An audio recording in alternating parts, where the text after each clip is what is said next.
Hello, welcome to the Honest Wargamer. I'm your host, Rob.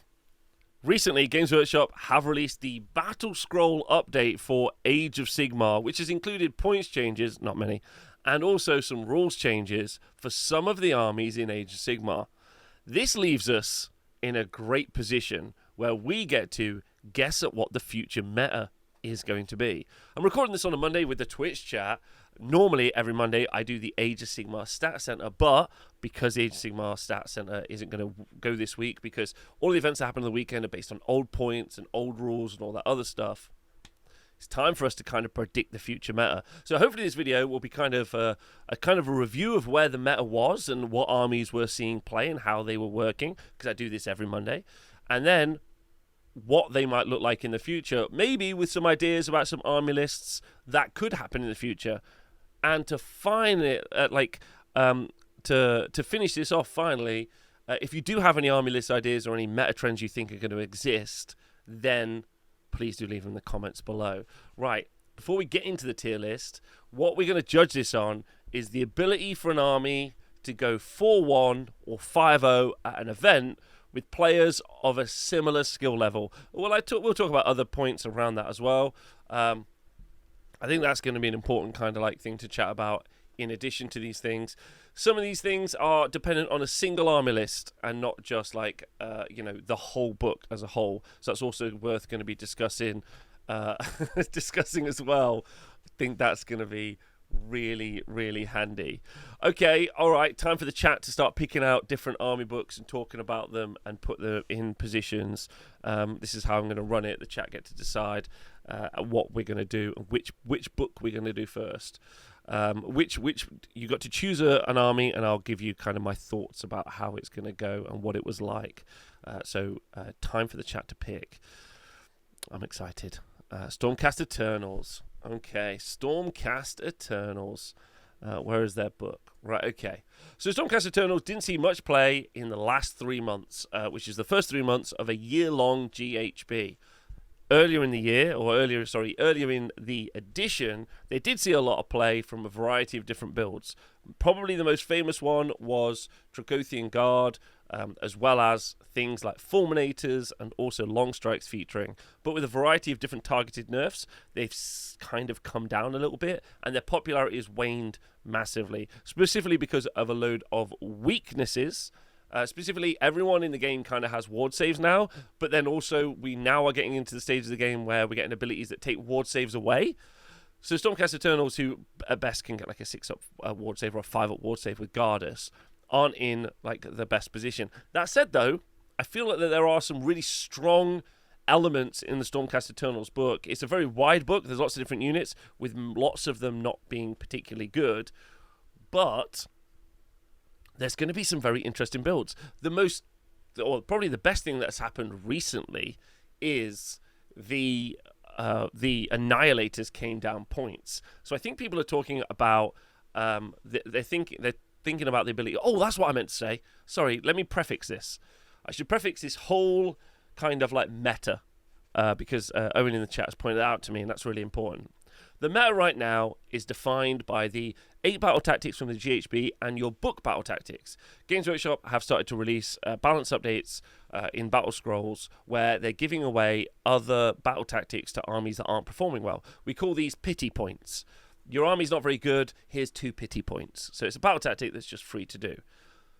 In order for you to do well and win games in Age of Sigmar, your army's relative power level isn't really important, which is kind of odd. It makes me feel really uncomfortable as well.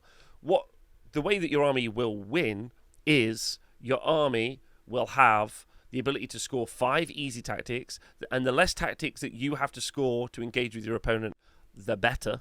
So that's the best part. And then also the ability to fight on the primary. And if you assume that 2 armies always are able to score all 5 battle tactics in a grand strategy without engaging with their opponent, then it just becomes a game about playing on the primary. And so I think that's where we're going to end up. Obviously, there's also another very easy path to victory, which is just murder all of your opponent's stuff in the first 2 turns so they can't score. Then everything else kind of becomes a little bit of a non-question. So those are the kind of metrics. Can you just delete an enemy army? And then, if you are able to score lots of tactics, how well can you do on the primary. And Stormcast, as has been pointed out in the chat, don't do very well on the primary, which is having lots of models on an objective to score an objective. So Stormcast are like probably a C, to be honest. But that doesn't mean I don't think there aren't some really strong units and items in there. And I'm specifically going to shout out the good old Knight Velexa, which is a 120-point character, I think. Maybe 120 points. Who does D3 mortal wounds in AoE once per battle. But you could take 5 or even 6 of those. And that's a phenomenal kind of first turn level of output. It doesn't require line of sight. It does require line of sight, but you can target characters because it's like AoE damage, right? Which I think is important.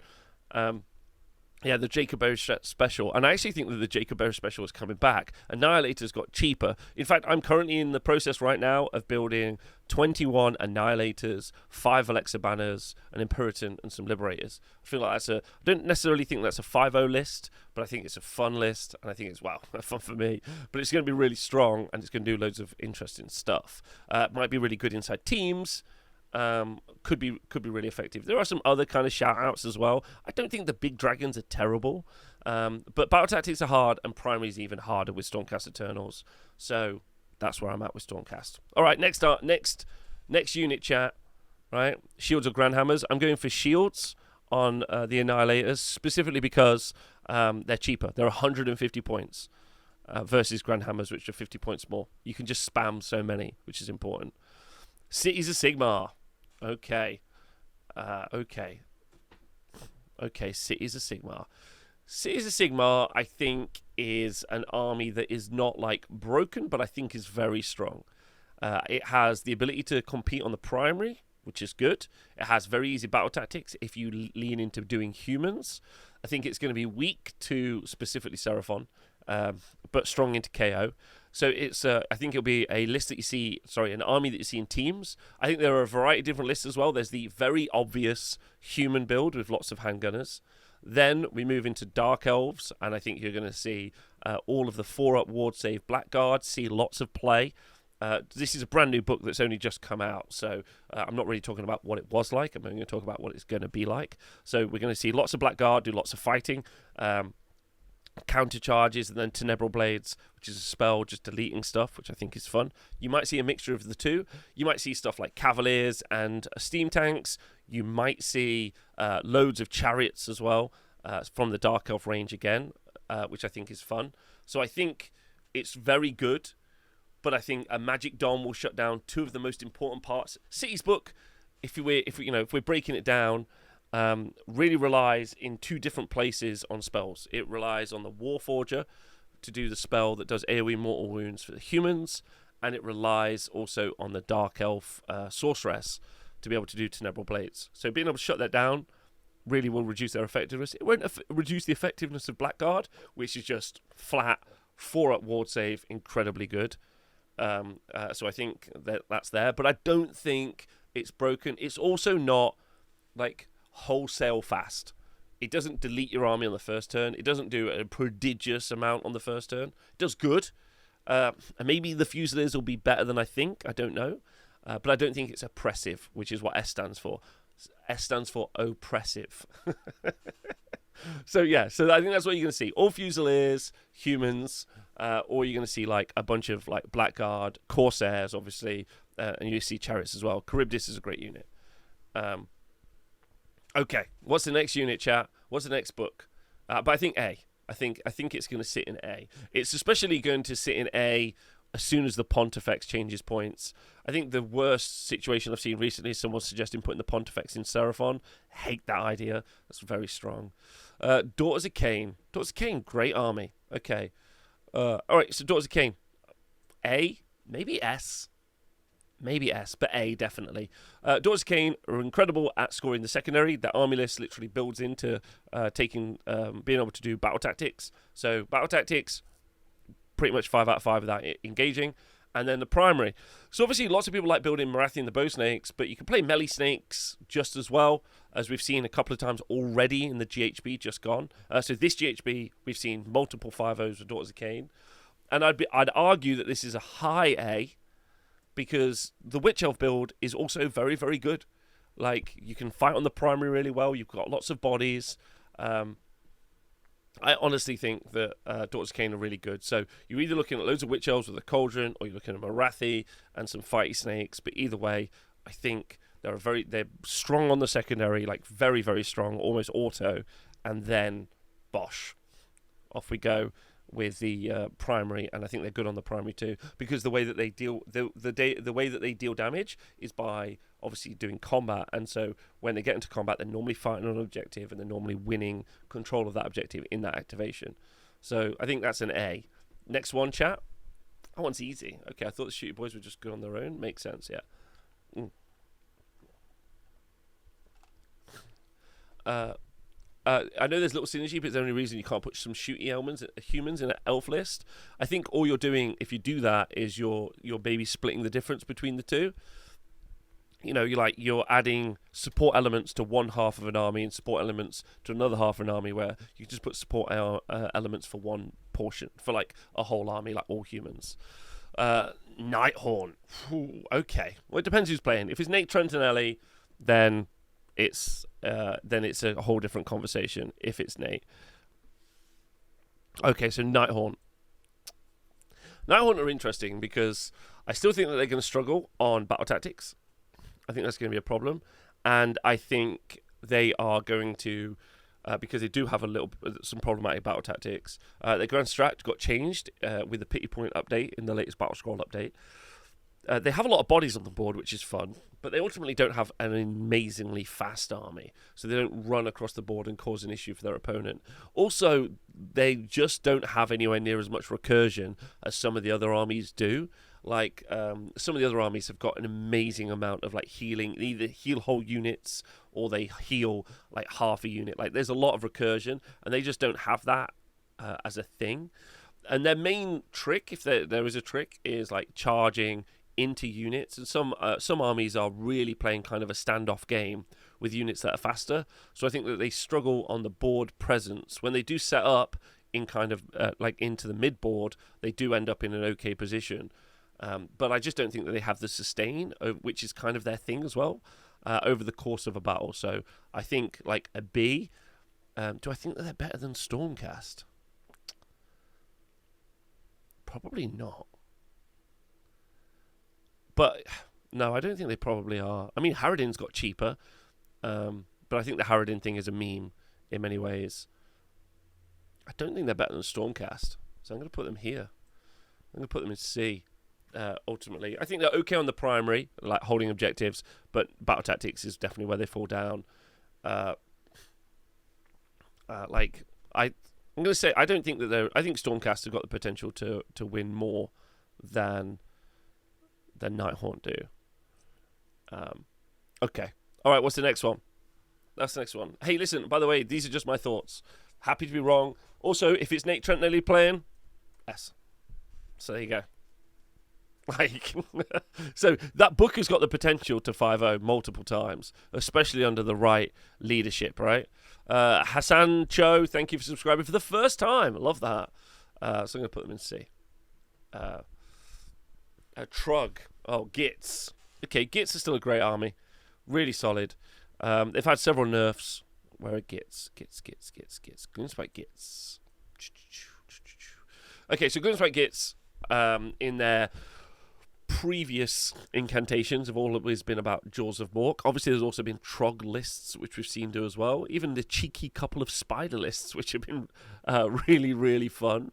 But Gits have got like a load of pivot in their army. They could go for loads of hordes. We still haven't seen Stabber hordes really make it onto the tabletop. I think that's just because it's so difficult to organize. They have to paint and put together, basically.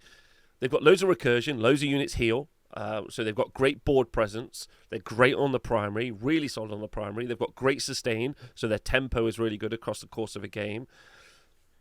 And then I think they're okay on the battle tactics as well. So I struggle to think why they aren't S. They have all of the strengths of other armies. They really do. They've got good battle tactics, they've got good grand strategy, almost autocomplete. Interesting. I think maybe I'll have to put them up here. They're better than cities. I'm not sure if they're better than Daughters of Cain, but I think they're better than cities. Interesting. They're definitely better than those two. What is their weakness? Their weakness is probably bravery. That's their problem. And so obviously you end up getting a load of triumphs to make sure that you can pass battleshock tests and all that other stuff as well. Their recursion is also worse than Soulblight Gravelord's recursion, because theirs is done at the end of the turn versus every turn, which is obviously already dumb. It's interesting. But like, I also think like the difference between you playing like a regular Gits player versus playing like a good Gits player. I mean, Boingrots are insane. I don't know why we don't talk about Boingrots more. Boingrot's probably one of the best cavalry units in the game. Just a phenomenal output. Small profile, very fast. I read like it's just so good. Okay. All right, so I'm putting him in S. That's where I'm putting him. That's my shout on Gits. What's the next army? So good primary, good battle tactics, good grand strategy, great sustain, good tempo over the course of a game, great output as well. So like if we're talking about like a pure, I'm just gonna damage stuff. Sons of Behemoth. Jesus Christ. Sons of Behemoth. Okay.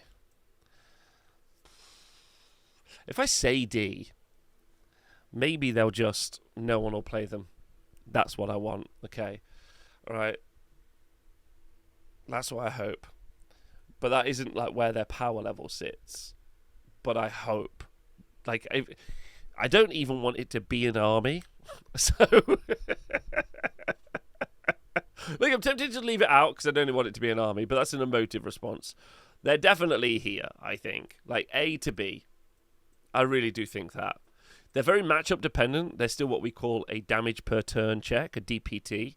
So damage per turn. Can you do enough damage? They score battle tactics fine. They hold the primary fine.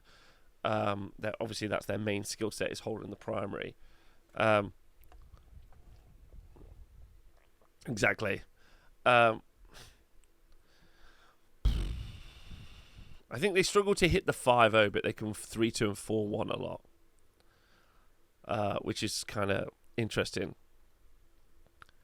I hate this army. B. Let's go for B. Right, B for boring. That's just where it goes. So they're good on the primary. They can do tactics fine. They're just very matchup dependent. If someone's got the output to drop them super quick, then they go down and they lose. Right? But then, thankfully, they're not so good that everyone had to build these entire super units that could just take out a Mega Gargant a turn, which is very, very important as well. Ogres. Ooh, it's all ogre. All right, let's do ogres. Okay. So ogres is a really weird book. So previously, when we've seen ogres do well, it's mainly been things like monster trucks, so like a Frostalon Stonehorn and then a bunch of Stonehorn Beast Riders is how we've seen it do well. Now, there have been things like Meat Fist ogres, where we've seen like tyrants and gluttons and other stuff perform, and we've even seen underguts with the Iron Blasters, which are really decent, do their output. But it was a book that was released towards the end of last year, and since then the power level of lots of the other books have gone up, so its output has been suppressed pretty aggressively. Also, the book is like a one war scroll book. Like the Frostalon and Stonehorn, because of its monstrous action, does so much heavy lifting inside of this book, and it's so fast that it overshadows the rest of the book significantly. And if the Frostalon and Stonehorn wasn't there, the book would be an absolute dog tier army, and it would be really, really bad.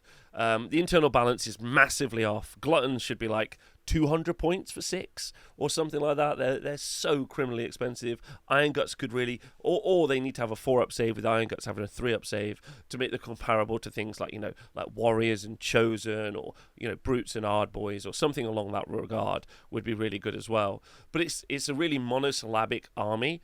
But that one no is absolute terrible, to fight. So I think I would put it in A. I think Ogres is kind of like the antithesis of Gargants, and therefore I prefer it much more. It does the output and stands on objectives. I think the thing that so it's good on the primary where it struggles massively. It might have to go in B. Where it struggles, I think, is the battle tactics. I think that becomes more of a problem for it. And it's okay on the primary, but still not dominant on the primary. And I think some of the battle plans that require you to do like lots and lots of movement, because it can get stuck into like an attrition battle. It's really weak into magic, and because of the existence of Blizzard.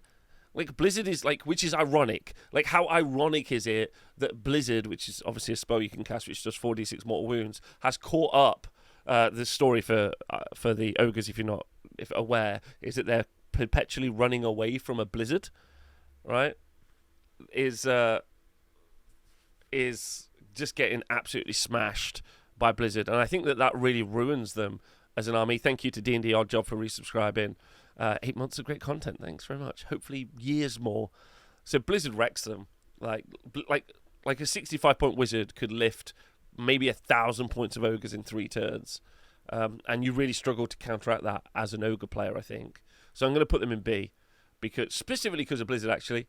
Specifically because of Blizzard. I think that's a massive problem for them to deal with. All right, what's the next one? Thank you to D&D Objob for donating 10 gift subscriptions. Oh, let's go! Let's go, boss! Shinzara, a bit of a hot take. What are your thoughts on regarding the Total War mode recent DLC? It seems like a pretty big price increase. It's a big price increase, but I think the base game for Total War Warhammer 3 is maybe one of the best purchases you can make as a game. At full price or not full price, and then the DLC is just like the DLC, in my opinion, is what is it, like vanity stuff, like cosmetics. Like cosmetics is something you can just live without if you don't want to have it, basically. But it seems expensive. I don't know. So, but anyway, imagine how expensive it'll be when they do like 40k or something. It'll be millions to have like £40 DLC to have, Space Wolves over Ultramarines.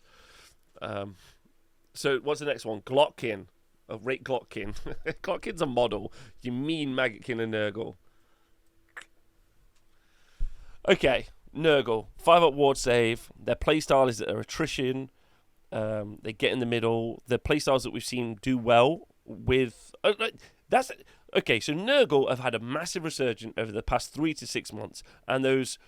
Originally, Nurgle came out as it was just all Puskul flies, right? Puskul Black Lords will run around. Then the kind of consistent army list has been since then to have a bunch of the Maggoth Lords, not all of them, and then some other stuff. We've also seen things like, Horticulate Slimmix and a bunch of Beasts of Nurgle do okay. But in recent times, we've seen some real change in these playstyles. We've seen all 3 Maggoth Lords and Glotkin run as kind of like a monster mash list, similar to what we saw with Ogres, but like maybe a little bit more defensive, which I think is really, really good and has some play. We've seen lots of Plague Drones, so those aren't the Puskul Blight Lords, they're the Plague Drones, see a lot more play as well, and also interact with things like Plague Bearers, and I think that that's been really, really effective as well, especially if you cast Hoarfrost on something like a unit of 6 Plague Drones, which are more effective now, even if you're just using them as a pinning unit because of the changing in coherency. So we've seen that as well. Rotmire Creed is still very, very good inside a Glotkin book Maggotkin book for spreading disease. And finally, with the latest War Scroll update, they've got a zombie army now. Like, I know a lot of Nurgle players aren't very pro this, and I understand it, but Plague Bearers are so ludicrously cheap now. Like, so ludicrously cheap. You also have access to still putting Be'lakor in your army, as been pointed out by Horian in the chat. And, in addition to that, you've got Sloppity Barpipe to stop pile-ins, right? It's just horrible. Horrible how many Plague Bearers you can put. Tell me more about Plague Bearers. They're 2 wounds apiece. Unit of 10 is 120 points. So you can have 20 wounds with a 40 wounds with a 5-up ward save at 240 points. They're just zombies. Right? We're like stop pile-ins and a bunch of other stuff as well. whether or not they see a significant amount of play, and you can put a lot of plague bearers on the board and still have room for a Glotkin, the Maggoth Lords, and all of these other things. Yeah, -1 to hit and shooting, put in Bellicor. Like, you put Bellicor in a Sloppity Bilepiper, the sheer amount of negative modifiers you can apply to your opponent is pretty vast. So I'm tempted to put them here. They got a new War Scroll update as well. They got a Pity Points update as well. I think that they're an A. I think they're a hard A, but I think they're an A. They're an A. And also, most importantly, if you're going to lose, so don't forget how you score points again in Age of Sigmar. So you score points by holding objectives. So if you're holding objectives for like 3, 4, 5 turns with just a horde of stuff, you're scoring points. So winning the game of Age of Sigmar isn't about beating the opponent, it's scoring more points than your opponent. So if you're just scoring points, even if your opponent scores more points than you, they don't score more points by much. Like, the difference between point scoring is much lower, right? Don't forget forget their book grand strategies are actually good. Exactly. I think they're in a good place. I think no early battle tactics. I mean, they can just do a spell. They could do magical dominance, right? And then they should be running up the board and grabbing. You could put Nurglings in if you wanted to be on the on the edges of the board. Like, I think you can build a list and score 2-3 battle tactics before you even engage in the middle.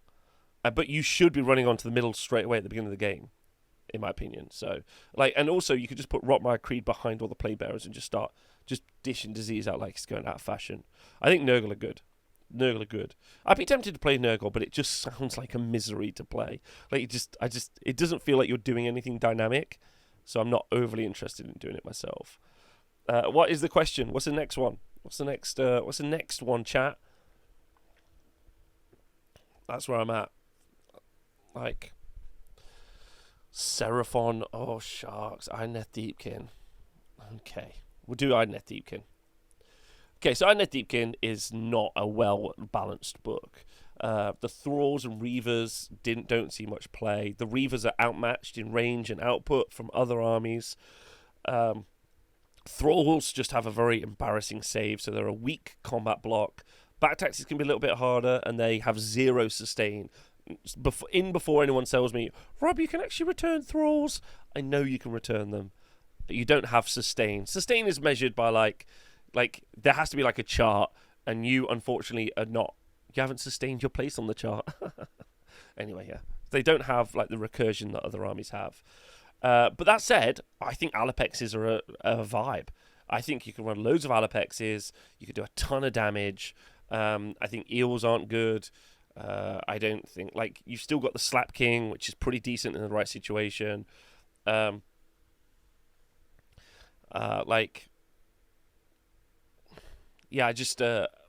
they better than Ogres? Yeah, I think they're on par with Ogres, and Gargants. I think that's where they are. 'Cause the primary, but when you run the Alapexes, your win condition is doing all of the damage, and again, not holding objectives. So they're very, very weak on the primary as an army. Like, the best you can build into is taking hordes of Thralls, which are not great for holding. Like, they don't have an 80-point 10-person unit for grabbing an objective, or any of those sorts of cool things for doing that. So if you don't go down the damage route of Alapexes, you're kind of in the counterpoint of Gargants, where Gargants I'm going to stand on the objective and then I am going to get hit a lot and hopefully I survive.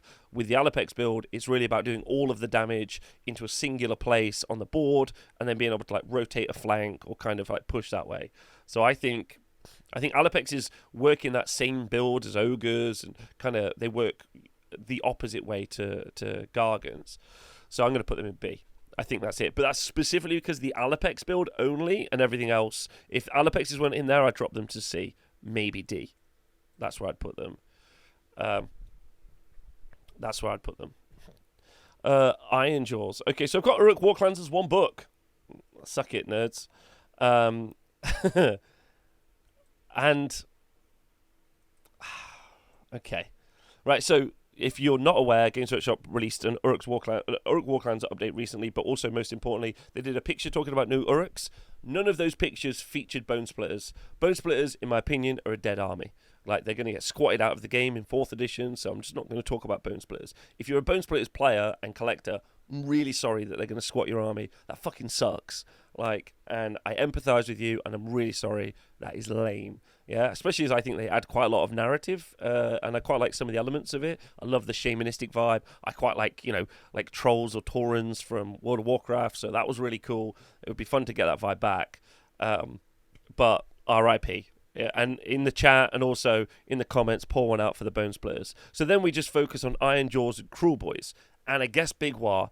And ultimately, they're all really the same conversation, although I know Cruel Boys purists are going to get really mad at me, and Iron Jaws purists are going to get really mad at me. I'd say Iron Jaws have got... Recently, Iron Jaws did really, really well. The traditional Iron Jaws build has always been a Maw Crusher, 2 War Chanters, and Pigs. That's normally been the traditional build, is what it's been. Like, we would call that the cookie cutter build. With the update of, with the release of Big Pig and some of the other stuff, I think Iron Jaws as an army has changed shape dramatically. You can still do the pig build if you want, as in the old pig, the Gore Grunters, and now the Maw Grunters. You maybe are going to throw the Always Strikes Last Gore Grunter in, or Maw Grunter, whatever he's called, into that mix and do something similar there.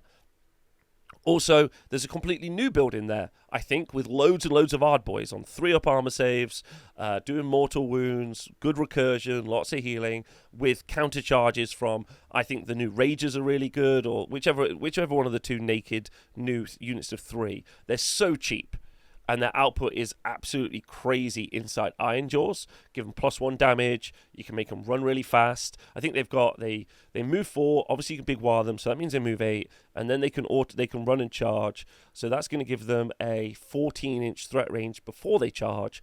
And then when they charge, you can give them the get and beat. So it's going to be like a 3+. It's going to be a 3d6 charge for that unit. That's crazy speed, right? And a unit of 6 of them is only going to be 200 points, and with +1 damage, they're going to do some absolute nightmare damage. So I think Iron Jaws they've got an Hammer and Anvil in build, which no one is currently playing, which is they're going to be the Ardboys and then the Ragers or the Weird Smashers, whichever one of the 2, and then they're going to run them forward and going to smash. And then, in addition to this, I don't think any of that is even necessarily the best version of Iron Jaws, which I currently think, and as was proven recently by going 4-1 or 5-0 an event, is all of the Brutes. Brutes are fairly slow, but with the Mighty Destroyers, they can also double move, so moving 8 inches, which is not bad, really, for a combat unit. But most importantly, Brutes shut down the opposing enemy's option for holding objectives, which is really good. And they absolutely smash, which is really good as well. And you've got countercharge faction-wide in Iron Suns, which I think is good. So I would put Brutes maybe up to S, but I definitely will put them in A. So that's kind of the Iron Jaws section. So I feel there are 3 archetypes for Iron Jaws at the moment. Hammer and Anvil, countercharging, like denying the opponent's primary in Brutes, and then classic Pigs. And then the new battalion's terrible, or whatever it's called, Army of Renown. And then moving over to Cruel Boys, you've got loads and loads of output, the ability not to be seen outside of 12 inches. Gobsprak's also really good into a magic meta, which is really, really, we've seen do really well as well. Shout out to Jacob Brandon going 7-1 recently with Cruel Boys, so they have the ability to do really well. Gut Rippers, we've seen them in big blocks of 20s and 30s, doing well. Bolt Boys always bringing up the rear, doing lots of work as well. Snatcher Boss and Soddrake doing some damage, so they are definitely the damage army, but they also, like Iron Jaws, recently got some pity points, which moves us into Big War. So Big War was doing really well before the new Iron Jaws update, but they've had to completely change their army style, because previously they were taking minimum units of Ardboys, which were in units of 5, and they were super cheap. But now that's gone up from like 80 points to 220 points, because you've got to have 10. So they've got to change their army around. But I honestly think that's okay, because the Big War lists were literally getting to cherry pick. So they were getting to use like War Chanters and Pigs. They were getting to use Gobsprak, and then they were getting to use the guy from the Bone Splitters, the Wurgog Prophet, and they literally had their cake and ate it, which was just a massive problem, I think. So I think they're in A, because you can go Iron Jaws, I think they're good. You can go Cruel Boys, and I honestly think that they're fine because of the sheer amount of output that they can do and how good they are as a counter pick. I think you go Big War, and all of that works. So I'm going to put in an A, right? That's where I'm at, and I think that's good. And I think it's probably the best A. Probably the best A is what I'm going to say. Also, you don't have to do any battle tactics. You don't have to engage at all with your opponent and just score so many battle tactics. So then it just becomes about the primary. And then you've got an amazing army for combat, which is good for the primary. So I think A for those guys. What's the next one? I hope that was a lot. I honestly think Iron Jaws have got some of the widest list diversity right now. You could really mess around. Okay, so what's next? Soulblight Gravelords. Soulblight Gravelords are here. Okay. In the last, before the ballot scroll update, obviously Soulblight Gravelords are winning lots of different events, and a lot of the conversation happened around zombie spam. The problem with that is that became something that really was like America-centric. Shout out to Tom Kwan, love you to bits. And that's something that happened 2 months after everyone in the world was beating people up with Vampire Lords and Zombie Dragons, Neferata, and also Blood Knights. The problem with Soulblight Gravelords is not really it's not the cost of the units. They score really easy battle tactics as well.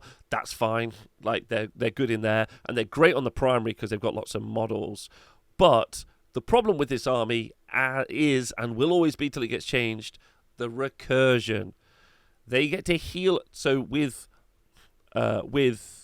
Gits, you get to heal a unit return a unit, half of a unit. So you get to return a unit at half size only at the end of your turn. You get to do it in Soulblight Gravelords every turn. That's dumb. Then when we get that's always been the problem with this book. Then when you get into Vampire Lords and Zombie Dragons or Vengori Lords never dying thanks to the hunger, this is an army where chip damage does nothing. And it really does not lose tempo ever, right? So that's the problem with why the book is so good, and that's what makes it an S, in my opinion. And so they're great on the primary, they're great on the secondary, and they're also great at damage, but they're also great on survivability as well. So that's just why they are. Whether or not that should be their theme, Warhammer Nerd in the chat, that's fine. It's just that's mechanically the issue. So strong units from this book, still zombies, just so everyone knows. Graveguard, which featured in every list, got a 10 points increase. If we did it based on appearance, Graveguard only getting a 10-point increase, and then most of the Stormcast stuff never getting a 10-point decrease is crazy. I saw there's so many Graveguard out there, it's insane, right? Also, there's Black Knight builds that work really well as well. Loads of Black Knights running up, pins, charges, that works. Veloz is good, Nagash is good. Yeah. Skellies are good. Yeah, the book is fantastic. And it's got, not only it's not a singular model that's good, like we were talking about with Alapex and Neth Deepkin, it's a variety of different armies. All of their sub-factions are good as well. Legion of Night is really good. Vycross is still great. Legion of Blood is amazing. Okay. Oh, hello, Flying Ryan. Thanks for being a first-time chatter. Vordry sucks, to be honest. I mean, that's what Declan thinks in the chat. I don't know. I think he's fine as well. Anything with the hunger is good. So they're an S. So what's next, chat? What are we thinking? What's the next book we want to do? This has been fun. I hope everyone's enjoying it. I'm obviously trying to explain my working out. And obviously I'm speaking from a position of what I think as fact. So if you don't agree, obviously feel free to chime in with your opinion. I'm talking about this, so hopefully this helps people. But discussion is always really healthy, and I'm always happy to be wrong because I learn from that process. Zinch next. Zinch. Fuck. D. It's not a D. Okay. Zinch, previously, we saw loads of Gilda Summoners builds, right? So you cast a lot of spells, and then you would summon more Lords of Change. In addition to that, we saw Tzeentch do Rupture on Incarnates really well. If the Incarnate hadn't come out, the Tzeentch win rate would have been like 10% lower over the course of this edition. They really need that as a unit. That said, though, we've seen a load of different Tzeentch builds that haven't just been Guild of Summoners Tzeentch. We've seen that a lot, which is where you summon a Lord of Change. We've seen that a lot, but we've also seen different builds. We've seen different units allied in, like I love Chosen allied in. I think that's really good. They get the Tzeentch keyword, which is really beneficial. That means they get like an auto charge of 12 inches if you've got the Destiny dice. They have an auto-complete Grand Strat. Their battle tactics are very simple as well. For these, so their grand strategy is really easy, their battle tactics are really easy in most of the regard, and then finally they are okay on the primary, weirdly. Like, at best they're okay on the primary. So I would say that they're an A. I think they're fit there with everyone else. I just don't think they're an S, to be honest. Their characters are very, very expensive for what they do, especially compared to some of the characters in the game, and they are very susceptible, I think, to like a shooting meta, which we might see. So I think that they're an A. I think people would shout at me if I put them in B, but I think they're an A. So there we go. Do they need Kronspine? Yes, they need a Kronspine, because horrors are an amazing tar pit, but there's a lot of damage in there. But yes, they and you generally don't see horrors make it into lists that do well. You normally see them minimizing their frontage in that regard. So they normally take a bunch of acolytes, or even Zangor are pretty good, but you normally will see acolytes, and then you'll see the power piece be 6 enlightened or some Skyfires or something along that line. But I think there's a lot more scope to the Tzeentch book. But it's a weird book where it's only, doesn't matter. I could talk about Tzeentch for 1,000 years. Tzeentch are an A. Okay? Damage has got something saying that horrors aren't even that good anymore. Yes. Horrors will just get deleted by some stuff. There's a lot of stuff in the game. Also, horrors have to be near the demon character, which puts you in range of shooting, some other stuff. So, and if you can kill the Enlightened, the army is just a tar pit. Exactly. Okay, what's the next one? What is the next one? That's my question. Stop trying to make Zangor happen. You and Joe doing Tzeentch Deep Dive would be a great show. All right, we could do that. OBR. Okay. Good combat builds with Therodons. Therodon's also a great shout as well. Anything you bring in from Slaves to Darkness gets a Tzeentch keyword in this book, and then you can put quite a good amount of significant buffs on them, in addition to be able to do stuff with them with Destiny dice.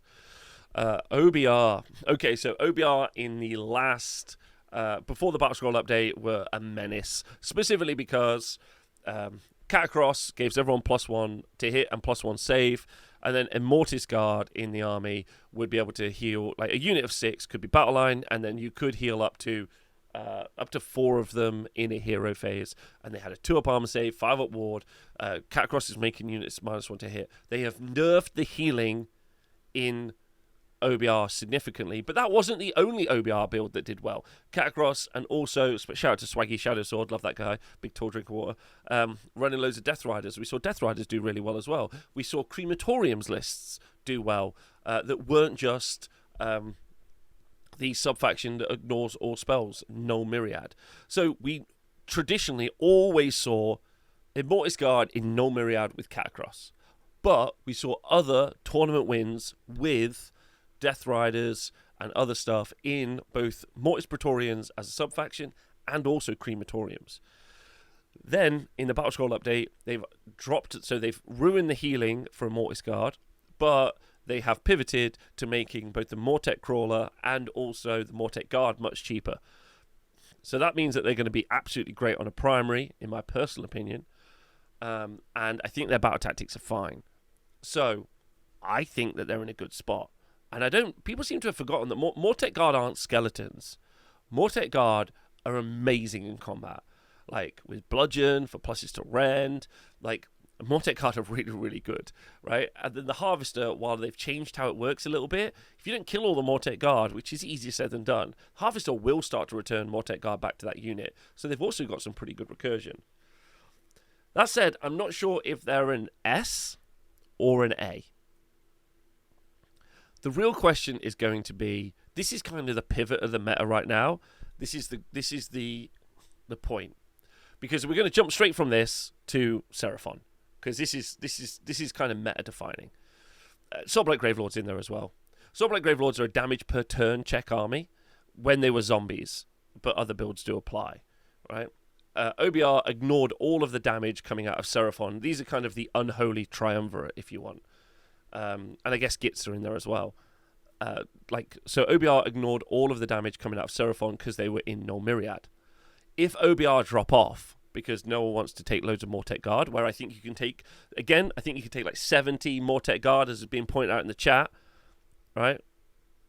You could take loads and loads of like Mortek Guard and heal and hold the objective. That's what makes Brutes better. Same Plague Bearers, that's what makes Brutes better. Same when we get to Chaos Warriors, that's what makes Brutes better, and Conqueror's Crown is from Slaves to Darkness.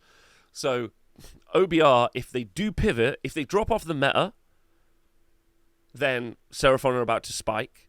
And if they don't drop off the meta and they move outside of Null Myriad because they want a bonus from Mortis Praetorians instead of being Null Myriad, or they want to be Crematoriums, then again Seraphon spike. And then they're much more beatable.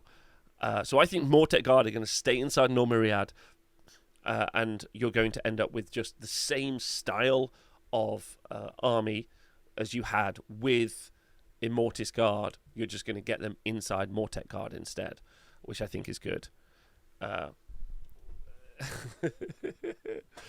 People are cowards, and Null will still be the most popular. Absolutely, Null Myriad will be the most popular. But I'm going to put this in A, is what I'm going to do. I'm going to put this in A. And I'm very tempted to put it in S, but as being pointed out in the chat, they're not great at battle tactics. They're okay at battle tactics, just not great at battle tactics. And you do have to build into them. Like, you have to put Death Riders in your list just to do battle tactics. Mid-A is where I'd put them. I think A is interesting.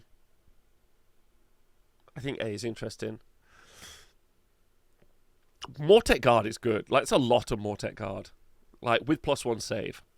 But, we kind of have this, like, ongoing conversation. You've got this conversation happening now, I think. I don't know if anyone else agrees. Mortek Guard in 10s, 20s, with that 3-up armor save, thanks to Catacross. Chaos Warriors, 3-up save. We'll talk about those in a minute. Not Brutes. Ard Boys, that 3-up save, just running around. And then you've got Plague Bearers in there as well. So, like... Okay. So then that just puts us onto Seraphon really quickly.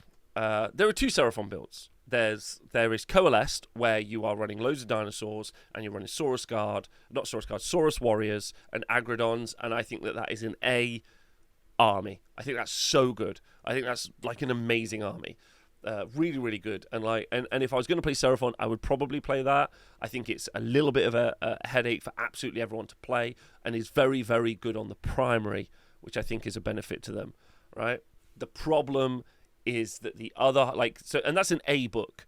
Like, if you just did Coalesced, that's an A book, maybe high A, maybe S. It's very good. Loads of Saurus Warriors, Agrodons, absolutely great. Yeah. Problem is, the Starborn side of that is like an S or an S+. Croak, Slan, and then Saurus Guard, and it just writes itself. None of it got nerfed in this Battle Scroll update, which is dumb. And the only thing that was keeping them in check were two different things. It was the sheer volume of wounds that were on the board, thanks to Soulblight Gravelords, because it was just impossible for the Seraphon to get through them. And then OBR, because they had a 2-up spell ignore. Those are the 2 problems for the army. OBR has been dealt with a little bit, but it's whether or not like a huge portion of the meta pivots to having a load of Mortek Guard and Mortek Gothazar Harvesters. So if they end up getting the Harvesters and they end up getting them, then Seraphon will stay suppressed. But if not, they are arguably one of the best in the game. But Coalesce is very, very good, really good.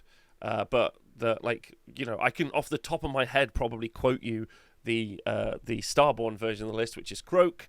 It's Slan with the the Cosmic Call command trait, then it's the Space Folder Staff, then it's Slash North Banner Bearer to extend the spell ranges, give +1 to cast, then it's Skink Star Pre-Starseer to remove ward saves, then it's 5 Saurus Guard to make sure some of these characters don't die, sometimes it's 10 Saurus Guard, then it's some Skinks, and then you're like, okay, that's it. No, somehow they found room for an Incarnate previously. Yeah, now they're not going to have an Incarnate, and they're just going to put something else in that 480 point bracket that they somehow had as an army. So this is bonkers. So there we go. The chair skink, thank you. So Starseer, exactly. Right, okay. So that's Seraphon. So chat. Okay, what's the next army that we're going to do? Not many left. And don't forget, I don't necessarily think I'm right about all of these things, but I could be. And I do review this stuff and think about it a lot, so we'll see. I'm excited to know what you all think. Slaves to Darkness. Okay, Slaves to Darkness. Defo and A. Defo and A. Okay, Defo and A. So, okay, let's talk about the stuff that's sort of... Varangard is still good as it was. Varangard is good. Okay? Just because you can't auto-teleport Varangard and charge them 3d6, they're still fine. You have access to units which would make other armies insanely jealous. Like, you probably could push Ideneth up to an A if you could just give them some Corvus Cabal and some Untamed Beast units, right? If you gave them access to Splintered Fang, like, all three of those units are nuts. Deep striking units to score battle tactics, wonderful. Pre-game move units to stop alpha strikes and zone out shooting, 11 out of 10. Varangard that just slap and fight twice. Chosen that slap and fight twice, amazing.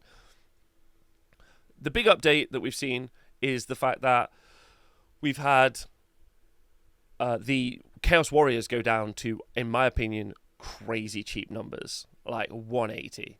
Okay, for 180 for 10. That's 20 wounds for 180 points with a 3-up armor save. And if you make the Mark of Nurgle, they're -1 to be wounded. There's nothing you can do to stop that. And then also, if you take the banner, they're -1 rend against them. So they are an absolute brick to shift. Yeah, the Warcry teams are great in AOS for Slaves to Darkness specifically, right? Like, you can just do some incredible stuff with Chaos Warriors. Then they also reduce Therodons as well. So the other units I'm already talking about are already accepted to be good. So, you know, your Chosen, your Varangard. But then if you pivot, right, and if you do Therodons, which came down in points as well, and if you want to do like Hammer and Anvil, those Therodons are also going to ruin stuff, especially with things like the Mark of Khorne. Then you've got access to being able to do good wizards if you want to go Kabbalists. And then you've got great access to recursion and, you know, running around that and be like Benjamin Hoskins over Benjamin over in the USA, and then do all of that recursion. So you've got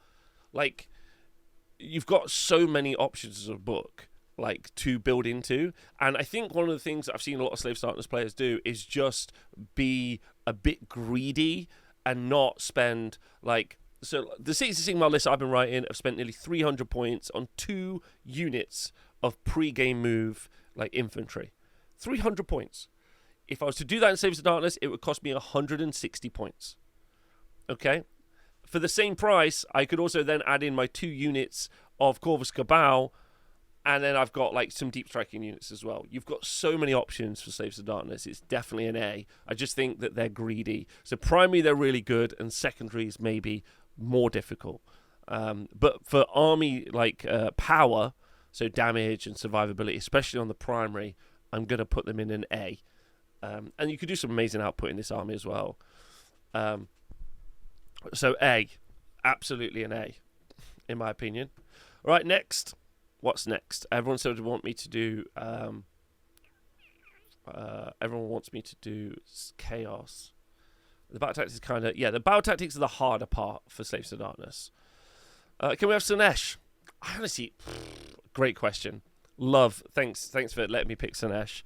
Slaanesh is one of those armies I was amazed that did well ever anyway. So...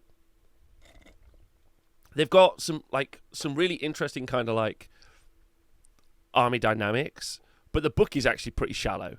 Like, it's not very wide. Some of the units are not very good, and the units that were good took a big points hit as well. Also, all of the points are baked into the cost that later on they're going to be -1 to hit with a 5-up ward save, with a very difficult way of scaling that.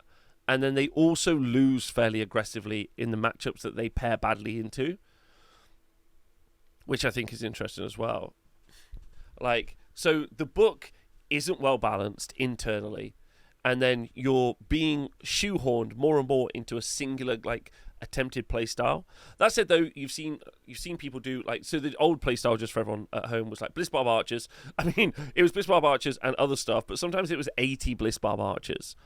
Then it was like Slickblade Seekers and Blitzbarb Seekers, specifically because Blitzbarb Seekers already make you -1 save, which would make all of the Blitzbarb Archer shooting an additional +1 rend, effectively. So you would have rend 2, which would be nuts on a lot of shooting, which is nuts. Also, if you charged it, they could stand and shoot or use Unleash Hell 3 times, which is nuts. So there's going up, and they didn't go up by much. Like, so that build is basically still viable. You lost some points, but not a lot of points. But they weren't really ruining the game anyway. And I think you'll still see people play Blitzbar builds. But the book has actually a structural problem to it, very much like Idoneth Deepkin, where it's got like a tempo problem that you have to try and solve in the first few turns because you're trying to get those depravity points. But if you can't do that, you just lose, regardless of board state or how you play later game. So it's very like first turn dependent. So its tempo needs to occur, otherwise it starts like it anti-snowballs. I don't know what that is. Is it? Who's the guy who's pushing the rock up the mountain? Does that eventually? So it either snowballs or it does the other thing. So I think that they're still very good, but I'm just going to put them here into B. I think that they can rock around with everything here, and I don't know why they got the points updates that they did. But in the future, you would expect still to see Blitzbarbs, in my personal opinion. You'd expect to see things like Keeper of Secrets and Sigvald as well in the list. I think Sigvald's still very, very good. I would expect to also probably see Be'lakor and Slaanesh as well. That makes a lot of sense. You're quite a fragile army. Getting hit back is a little bit... that's it, Sisyphus. That's it. Thank you, chat. Do you not take classics, Rob? I didn't take classics. I'm sorry. So Sisyphus or Snowball. That sounds like a great title for a podcast.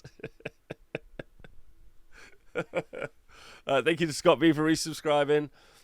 So I think you're still going to see Slaanesh do well, and I think the Slaanesh aren't going to pivot very much, but the book doesn't give you the option to pivot much either.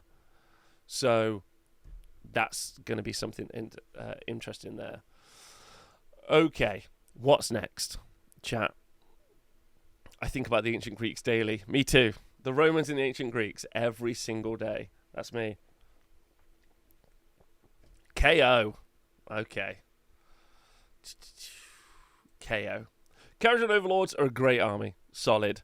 Like, I don't think there's a bad unit in the book. Previously, we would see loads of Thunderers in a frigate running around shooting stuff, and sometimes we see 2 units of 15 Thunderers. And you have a frigate and a bridge, but that's kind of like the last battle scroll, actually, not even the last one. But there's definitely a very shooty heavy build for Kharadron Overlords, and they can score loads of battle tactics without engaging with you, so that's great. They struggle on the primary. That's why I much prefer someone like Phil Sprigger's list, where he uses frigates and then uses combat balloon boys, so engine riggers, because then he's also fighting on the primary with admirals getting out and doing some damage, which I think is good as well. So I really like the KO now, but you can run all shooting KO and be very susceptible to getting doubled and also to doubling your opponent, which will lower your win rate. Or you can play combat KO or like frigate KO, and I feel like that's more effective as well. Then the new Army of Renown is also very good, but I don't think it's an S. I think it's an A. I think shooting twice feels really oppressive, and it might end up being an S. But right now, I'm going to put it as an A, because I feel like it does still lose in some situations, especially to the faster armies. So I'm going to put it in A. That's where I'm going to put it. But I feel like the new Army of Renown is also in an A. And I think the KO, and I'm going to give my compliment to Games Workshop here, I think it's incredibly tough to build, to make an army book for KO where it's not too strong and it's not too weak. I think KO being A is really good, and the game designers should be happy about that, in my personal opinion. It'll be S. So yeah, I think that's one of the ones. The new Army of Renown is basically a load of Thunderers inside Gunstruck Gun Haulers, and then the army gets to shoot twice with a 5-up rally and a 4-up Spell Ignore as an army. Let me know what you think, whether or not you think that's going to be oppressive or not, because I'd be excited to talk about that. And this is looking pretty healthy, is what I'm going to say. But I do wonder. All right, next army book. Let's do Khorne. It's going to go up here. So Khorne is an S book. Its battle tactics are like not super easy. Oh, is it an S or an A? Nah, it's an S. It's an S. It's just a sleeper S. It just never feels like it's an S. Every Khorne player is going to be like, it's not an S. But it is. It's so effective. And the builds are so different. Like, you see, like, it's normally something big being pushed around by the Bloodthirster from Infected Fury. Like, so it's doing a 3d6 charge. Sometimes it's 30 Blood Warriors. Sometimes it's 10 Skull Reapers. Sometimes it's Scarbrand.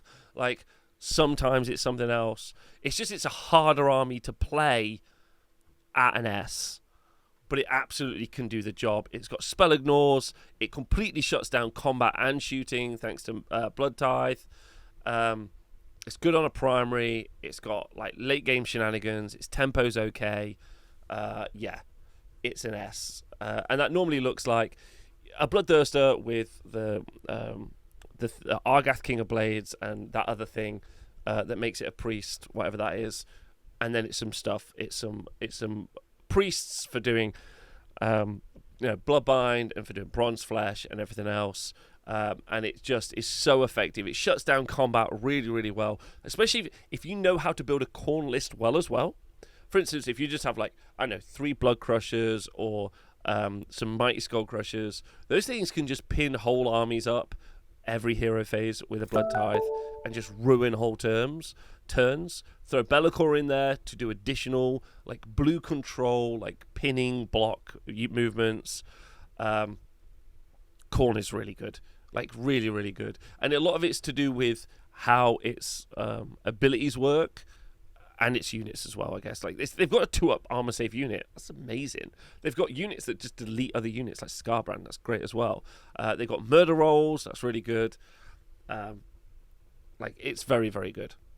Right, it's so good. Yeah, Murderlust can do one. I think collectively everyone hates Murderlust, apart from Khorne players who giggle when they Murderlust. Right, yeah. Okay. I think that's a good point. They're denial rather than scoring. They do also denial stuff as well, pretty well. Khorne player depends on how good a blood tax auditor you are. Exactly. Okay. Who are we doing next? Chat? That's the question. Not many left. I think it's going to have to be Skaven. Okay. Skaven going to D. Right? That's where Skaven go. So Skaven have got some okay battle tactics, but not really. They have no sub-factions. They have no ways to pivot their army, so their army style is different. Ironjaws are we're going to charge in your turn. You're like, wow, that's very different to the other Ironjaws I played. Yeah. And then they're in big war, and you're like, what's happening now? Skaven are we're just the same. We're all the same, Their units are very weak, susceptible to battle shock. They don't have loads of overlapping synergies and abilities. They're fine spellcasters, I guess, in some cases. But then they don't get any bonuses to it, like Seraphon or Tzeentch. Their combat units, when they do build combat units, are fine, but not incredible. They've got Fight on Death, but you've got a spellcast to do it, which means you're not doing other stuff that's maybe more effective or useful. They've got Thanquol, which is like a one-trick pony. So they're just I gave up on the Skaven review when the Skaven book came out. Games Workshop copy and pasted it. If you love Skaven and you want Skaven to do well, you probably can do okay with Skaven. You could probably get 3 2s and maybe 4 1s with Skaven, but you're just pushing so much uphill because the rules writers didn't give you any rules in this edition. They just didn't want you to have any, and you just got a second edition book. Unlike Sylvaneth, who got a complete rewrite. And so I just don't rate them at all. They got like 10 points reductions. Lists that I saw do well in the last GHB was 0. Like other than, again, maybe Jacob Brandon. But like, I've seen people try to do all sorts of different lists, but none of them have really panned out. And they haven't panned out consistently well. So I think it's currently the worst book in the game. And that's a real shame. Sorry, Skaven Gang. Please don't be mad at me, but there we go. So that's where Skaven are. They're just D. And I wouldn't take anything. Like, if someone was like, what Skaven army should I collect? I'd be like, 0. Like, wait till the new book in Age of Sigmar 4. Yeah. If Gavin wants to go 5-0 with Skaven, that's good. I got nothing but love and respect for Gavin Greiger in the USA, or even Tom Kwan. Like, any of those guys want to try and push Skaven uphill and make something impressive happen. I'm keen to do it, but they know that there's no fun there to be had for themselves, because the book is just so like mono-dimensional, which doesn't work. It also isn't just FEC for 4th edition, maybe next year. FEC is going to get a new book soon, but FEC is fine. I'm putting FEC in here. Flesh Eater Courts in B. I would say that there's a couple of problems with FEC, specifically that their main ability, which is the ability to fight twice, is a command ability. And that means that if your opponent has a monster and does Roar, then you're in a really tough position. But they do have a unit, the unit of Beast Flayers, which stop monsters from doing monstrous actions. So they can shut down the ability for those monsters to do Roar, and therefore you can fight twice, which is amazingly effective. Anytime you see something be able to do twice, it's crazy good. Then also, if you've got enough spellcasting, you can cast a load of like plus D3 attacks, plus 1 attack. My problem with that is it's a spellcasting thing. And right now, in a game where you're also going to be spellcasting things like Blizzard or Hoarfrost, you're hoping those Flesh Eater Courts guys do a load of spellcasting.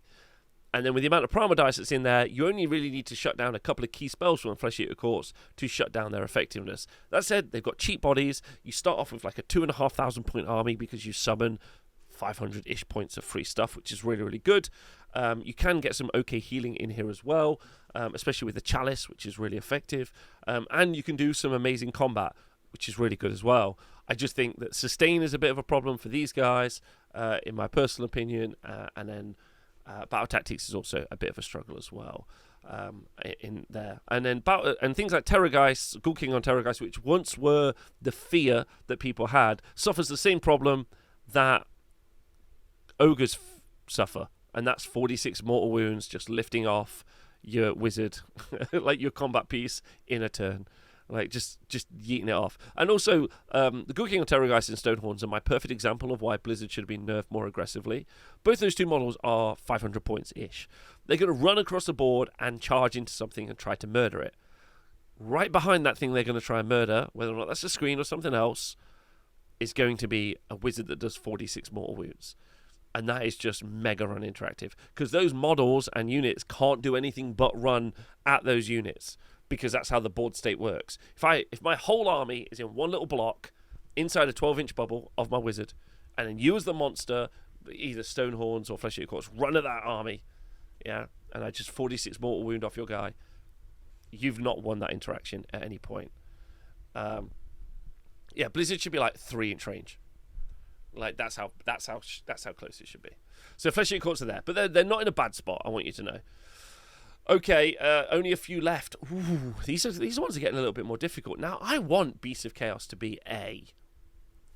Bulgors are really good. Raiders are really good. So the list works. It's Bulgor, Raiders, Be'lakor, Deep Strike, yeet stuff off the board. And into the right matchup, it works really well.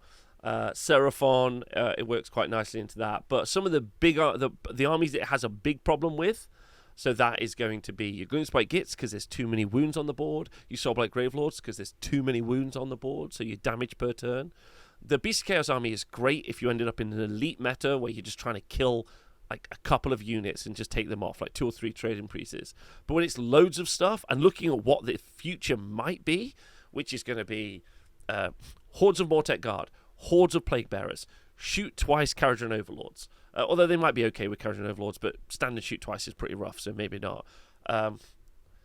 Hordes of Witch Elves, potentially. Hordes of Nurgle Playbearers. Hordes of potentially Chaos Warriors. I think that those things are just too difficult for them to take out.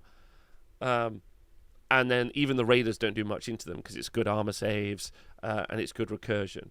So I think it's still a playable army, but I don't think it's as playable, in my personal opinion.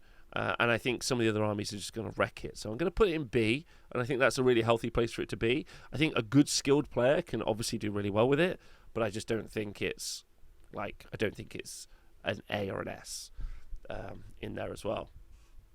And I think it can play into well in some of the S armies. I think it could play well into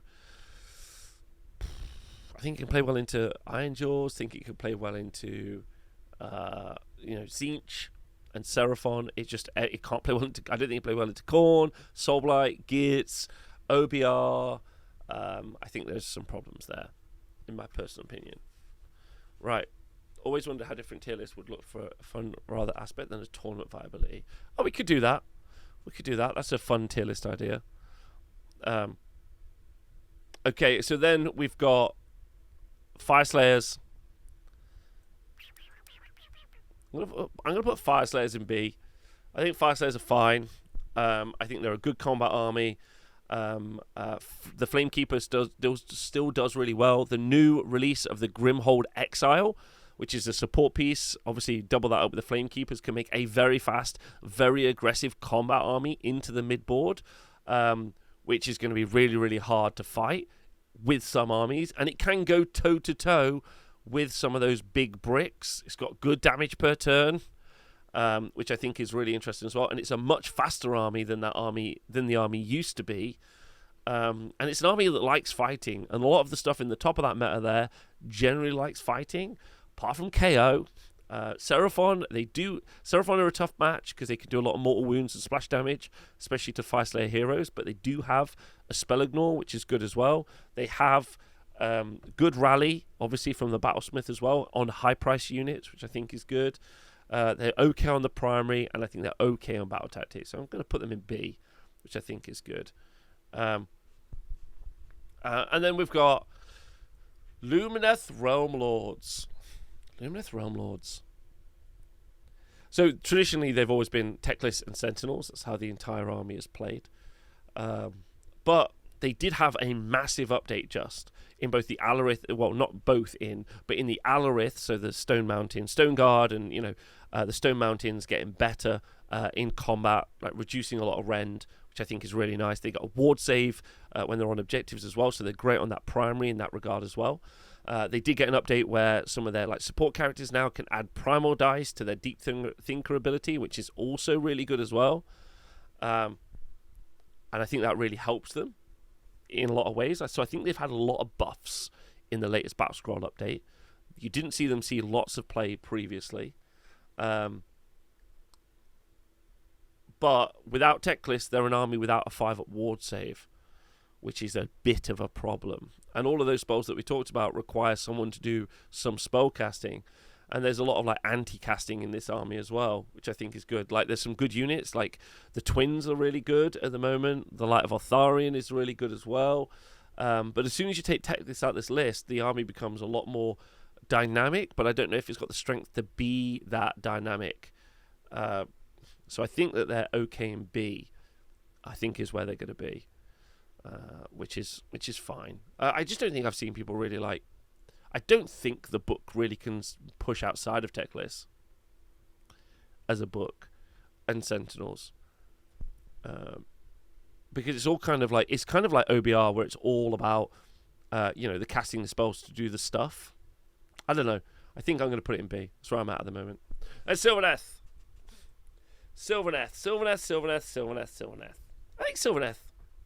I think Sylvaneth are a tier book played by B tier players.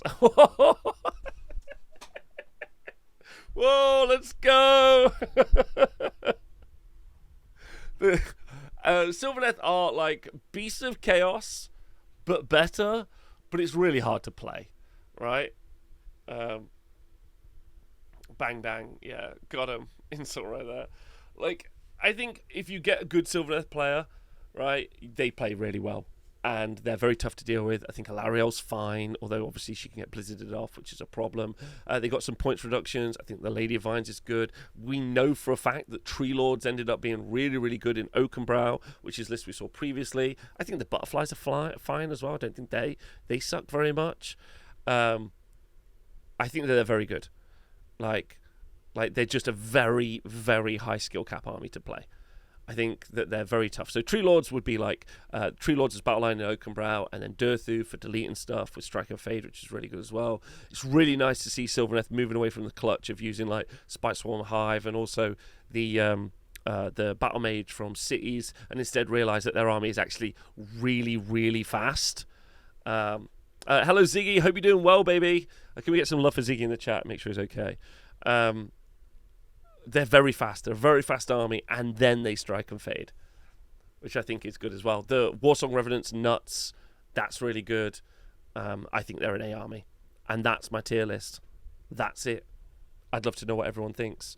That's my solid tier list, and I'm excited to find out what everyone else's thoughts are. What would you change around? Where would you put where? What would you do? That's my question. Can we just recap this? Like, yeah, you can do that later. Super job. Okay, good. Well, I want to know what everyone thinks, and I want to know how they feel. And obviously, don't forget, this is all about, like, I'm only taking this from the perspective of how I would think top tournament games would go, not how you and your friend down at, your local gaming club would go. I think that's quite different. Most of these times, I'm thinking about specific lists playing into specific other lists. That's what defines a meta. So I hope that happened. I hope you enjoy that. And I hope you liked it. And if you do, then I'll try and do one of these post-battle scroll every time. So the only way I know that you will is by liking, subscribing, join Patreon, leaving comments, that other stuff. Thanks very much. Thanks to the Twitch chat for hanging out while I do it. My love to you. Have a great day. Thanks for being on Wargamer.